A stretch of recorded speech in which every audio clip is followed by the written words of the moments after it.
데살로니가 후서 1장 1절에서 12절까지 말씀입니다. 사도 바울은 데살로니가 전서에서 데살로니가 교회의 믿음과 소망과 사랑을 칭찬하면서 주님의 재림을 소망과 기쁨으로 삼을 것을 권면했습니다.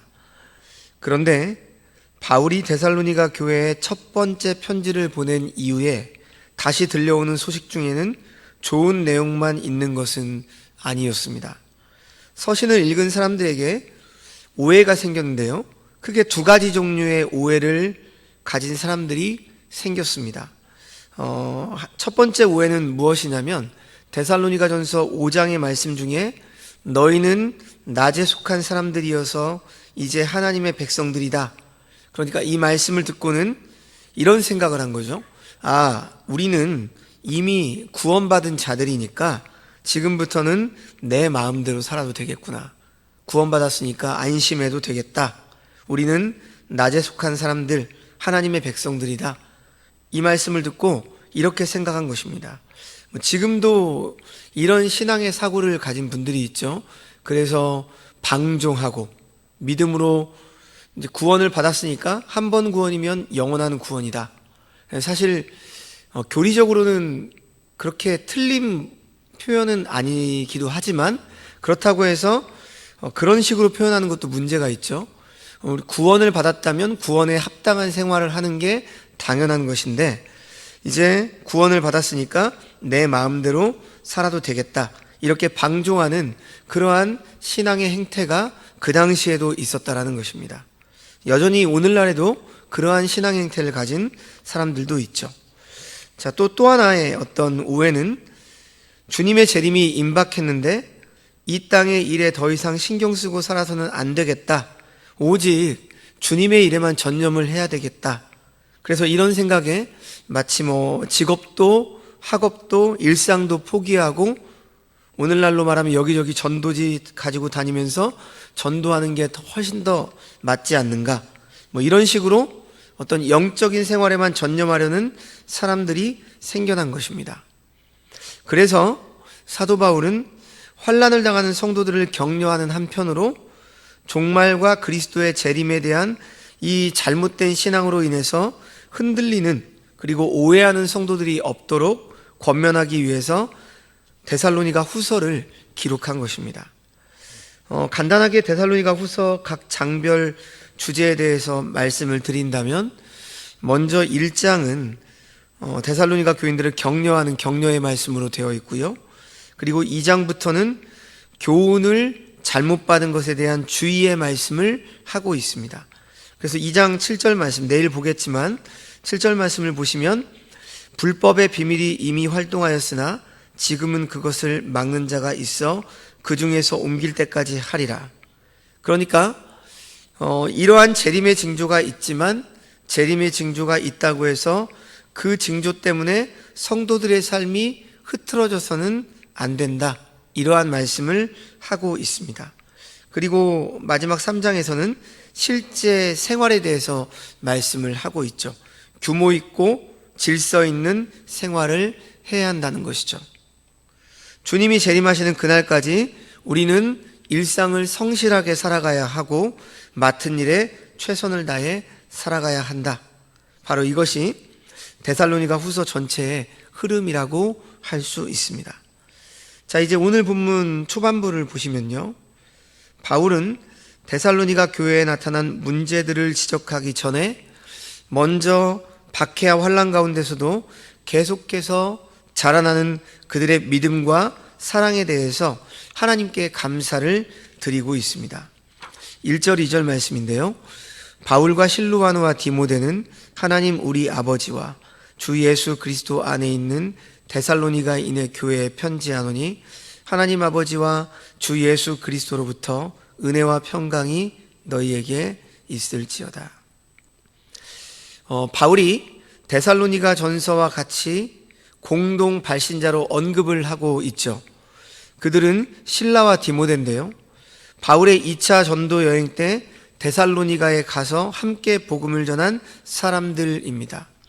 바울은 이 편지 서두에서 동역자들의 이름을 밝히고 있습니다.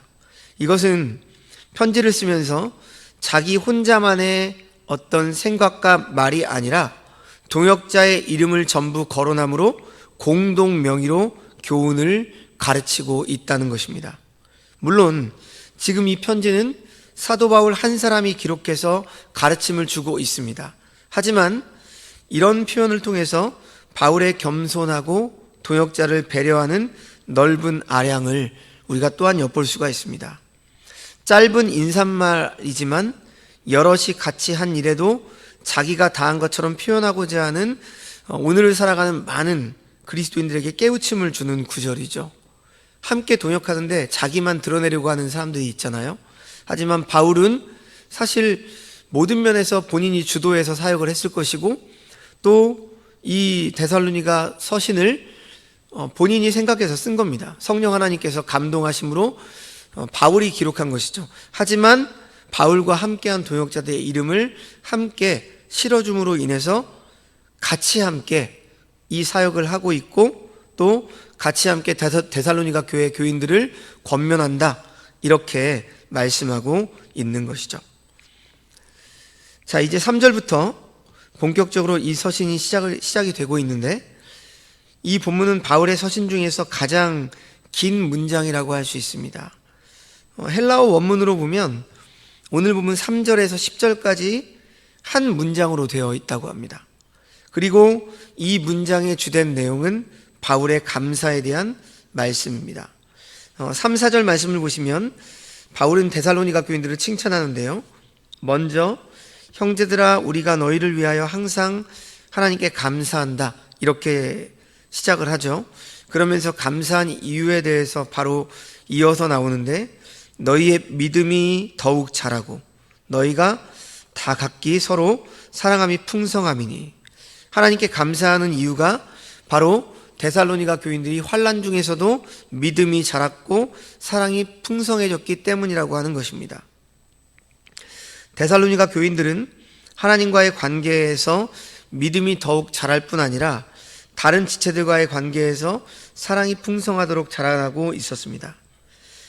바른 믿음은 이처럼 하나님과의 깊은 관계만을 나타내는 것이 아니라 이웃들과의 관계에서도 더욱더 풍성해지는 것이죠.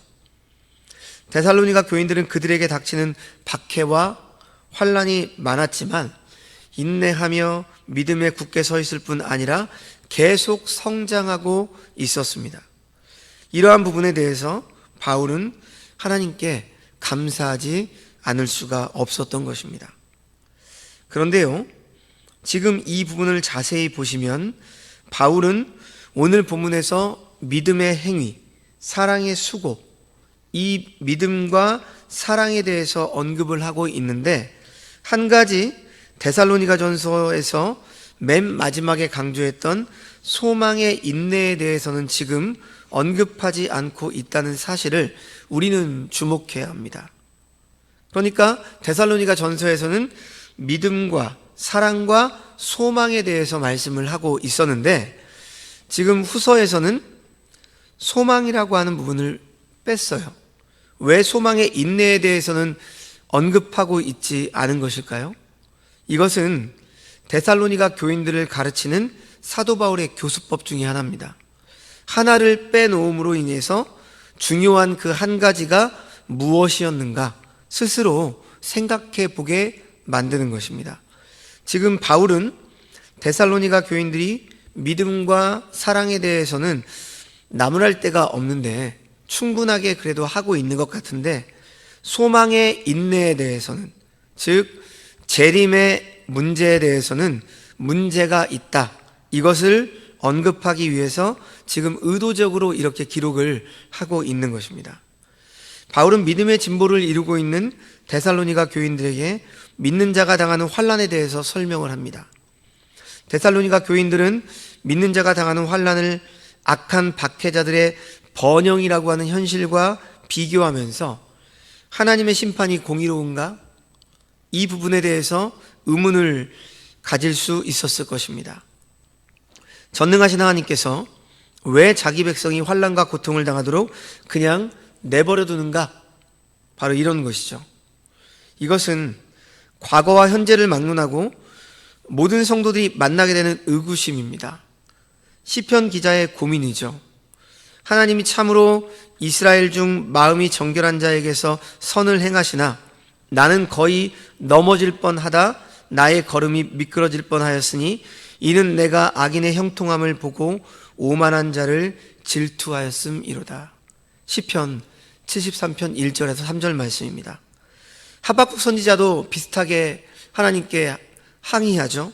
어찌하여 거짓된 자들을 방관하시며 악인이 자기보다 의로운 사람을 삼키는데도 잠잠하십니까? 이렇게 묻습니다. 바로 이러한 의문을 가질 수 있는 데살로니가 교인들에게 바울은 계속되는 5절 말씀에서 이러한 답을 주고 있습니다. 이는 하나님의 공의로운 심판의 표요 너희로 하여금 하나님 나라에 합당한 자로 여김을 받게 하려 함이니 그 나라를 위하여 너희가 또한 고난을 받느니라. 하나님 나라의 백성이 된 사람들은 고난을 받을 수밖에 없다는 것이죠. 왜냐하면 마지막 날까지 하나님 나라에 대적할 사탄이 우리가 하나님 나라의 백성이 되는 것을 가만히 보고만 있을 리가 없기 때문입니다. 사탄은 어떻게 해서든지 악한 이 세상과 악한 자들을 부추겨서 하나님의 백성에게 고난을 겪게 만들고 그래서 하나님 나라에 떨어져 나가게 하려고 노력하기 때문입니다. 그러면 무섭기도 하고 힘들기도 해서 어디 예수를 믿겠느냐라고 하는 회의가 일어날 수 있다는 것이죠. 하지만 오늘날에는 좀 반대죠. 특히 이제 우리나라와 같이 많이 개발이 되고 또 삶의 질이 올라가고 부유해지면 어떻습니까? 뭐 종교의 자유도 있고 또 예수를 믿는다고 해서 핍박을 받지 않으니까요. 그렇기 때문에 반대로 사탄은 전략을 좀 바꿨죠. 어떻게 바꿨습니까? 풍요로움으로. 교회의 만몬이라고 하는 돈과 재물이 또 어느덧 교회에 침투해서 우상이 된 거죠. 그래서 믿음의 생활을 하면서 부자가 되지 않으면 그 사람은 신앙생활을 못하고 있는 사람이고 또 믿음의 생활을 하면서 그 사람이 아프거나 질병에 걸리면 뭔가 믿음이 부족한 사람이고 이러한 식으로 오해를 하는 거죠. 자, 그렇다면 이러한 두려움과 염려를 떨쳐버릴 수 있는 것이 무엇이겠습니까? 바로 하나님의 공의에 대한 신뢰입니다. 악한 자와 불의한 자들을 심판하시고 벌 주시고 선하고 의로운 당신의 백성을 지켜주시는 하나님이 우리와 함께 하신다라고 하는 확신입니다. 사탄과 그의 사주와 조종을 받는 모든 악한 세력을 멸망시키시고 하나님께서 당신의 의와 영광을 드러내시고 그 하나님의 영광 안에서 그의 백성도 영광을 누리게 하실 그날이 반드시 온다라고 하는 믿음입니다. 자, 그래서 이제 6절부터 계속되는 10절까지의 말씀을 보시면 바로 이러한 믿음을 굳건하게 해주기 위해서 바울은 데살로니가 교인들에게 말씀을 전합니다. 6절과 7절 중반절 말씀을 한번 보십시오. 너희로 환난을 받게 하는 자들에게는 환난으로 갚으시고 환난을 받는 너희에게는 우리와 함께 안식으로 갚으시는 것이 하나님의 공이시다. 이렇게 말합니다. 바울은 하나님께서는 성도들로 하여금 환난을 받게 하는 자들에게는 환난으로 갚으시고 성도들에게는 안식으로 갚으시는 공의로운 분이다. 이렇게 설명을 하죠. 로마서 2장 9절과 10절 말씀에서도 비슷하게 말을 합니다. 악을 행하는 각 사람의 영에게는 환난과 곤고가 있으리니 먼저는 유대인에게요 그리고 헬라인에게며 선을 행하는 각 사람에게는 영광과 존귀와 평강이 있으리니 먼저는 유대인에게요 그리고 헬라인에게라 이렇게 말했습니다. 유대인이나 헬라인 즉 이방인이나 할 것 없이 악을 행하며 남에게 환난과 공고를 겪게 하는 자들에게는 반드시 하나님께서는 똑같이 환난과 공고를 겪게 하실 것이고 환난과 공고 속에서도 믿음을 지키며 선을 행하는 우리 믿는 신자들에게는 반드시 영광과 존귀와 평강을 누리게 하시는 것이 하나님의 공이다. 이렇게 말씀하고 있는 것이죠. 여러분, 이렇게 하나님의 공의는 반드시 실행됩니다. 계속해서 7절 하반절부터 9절까지의 말씀을 보면 주 예수께서 자기의 능력의 천사들과 함께 하늘로부터 불꽃 가운데 나타나실 때 하나님을 모르는 자들과 우리 주 예수의 복음에 복종하지 않는 자들에게 형벌을 내리시리니 이런 자들은 주의 얼굴과 그의 힘의 영광을 떠나 영원한 멸망의 형벌을 받으리로다. 이렇게 말씀을 하고 있습니다. 최종적으로 주님의 재림의 때에 그동안 믿는 자들을 핍박하고 환난 가운데 몰아넣었던 예수의 복음에 복종치 않았던 자들에게 영원한 멸망의 형벌을 내리신다라고 말씀하면서 데살로니가 교인들을 격려하고 있습니다. 그러면서 10절 말씀을 보면 그날에 그가 강림하사 그의 성도들에게서 영광을 받으시고 모든 믿는 자들에게서 놀랍게 여김을 얻으시리니 이는 우리의 증거가 너희에게 믿어졌음이라. 이렇게 증거합니다. 예수 그리스도께서는 반드시 다시 오실 것이고 그가 오시는 그날에 하나님의 공의는 온전히 드러날 것이라는 말씀 안에서 위로와 용기를 얻고 어떤 역경 속에서도 믿음을 지키고 선을 행하며 사랑을 풍성하게 우리는 나눌 수 있어야 한다는 것이죠. 자, 이제 마지막으로 사도 바울은 다시 한번 데살로니가 교회 신자들을 위한 기도로 본문을 마무리하고 있습니다. 11절 12절 말씀이죠. 이러므로 우리도 항상 너희를 위하여 기도함은 우리 하나님이 너희를 그 부르심에 합당한 자로 여기시고 모든 선을 기뻐함과 믿음의 역사를 능력으로 이루게 하시고 우리 하나님과 주 예수 그리스도의 은혜대로 우리 주 예수의 이름이 너희 가운데 영광을 받으시고 너희도 그 안에서 영광을 받게 하려 함이라. 여러분, 여기서 바울의 기도의 제목이 무엇입니까? 데살로니가 교회 신자들이 하나님의 부르심에 합당한 이들로 여기심을 받는 것이죠. 그들이 하나님의 부르심에 합당한 이들로 여기심을 받을 수 있도록 모든 선을 기뻐하며 믿음의 역사를 능력으로 이루는 것입니다. 그래서 주 예수 그리스도의 이름이 그들 가운데 영광을 받고 그들도 그 안에서 영광을 받게 되는 것이죠. 이 기도가 또한 오늘날 우리 자신들을 위한 기도가 되어야 하는 것입니다. 사도 바울은 로마서 8장 30절에서 이렇게 기록했습니다. 미리 정하신 그들을 또한 부르시고 부르신 그들을 또한 의롭다 하시고 의롭다 하신 그들을 영화롭게 하셨느니라. 우리는 하나님의 부르심을 받은 자들입니다. 하나님께서 우리를 부르신 것은 우리를 의롭다 하시기 위해서죠. 우리가 의로워지는 것은 믿음으로부터입니다. 믿음으로 인해서죠. 믿음은 박해와 환난 속에서 그 참됨이 증명되는 것이고 또 성장하는 것이죠. 그러므로 오늘 말씀을 묵상하면서 하나님의 자녀되고 성전된 우리 믿음의 신자들은 믿음 때문에 당하게 되는 손해나 조롱이나 소외를 결코 두려워하지 않아야 합니다. 이 악한 세상에서 하나님의 부르심을 받는 이들에게 매우 합당한 것이기 때문이죠. 그래서 우리는 이러한 고난을 받게 되어지면 영광으로 여길 수 있어야 됩니다. 물론 우리가 잘못해서 받는 고난은 영광은 아니죠. 그러나 우리가 믿음으로 살아가면서 당하게 되는 여러 가지 손해, 조롱, 또 따돌림, 그리고 여러 가지 고난과 이러한 것들은 매우 당연한 것입니다. 고난 속에서도 믿음을 지키며 주님의 마지막 심판대에서 의롭다 인정함을 받는 주의 자녀들이 다 되어야 할 것입니다. 하나님께서 우리를 의롭다 하시는 것은 결국 우리를 영화롭게 하시기 위해서입니다. 의인만이 하나님의 영광에 들어갈 수 있습니다.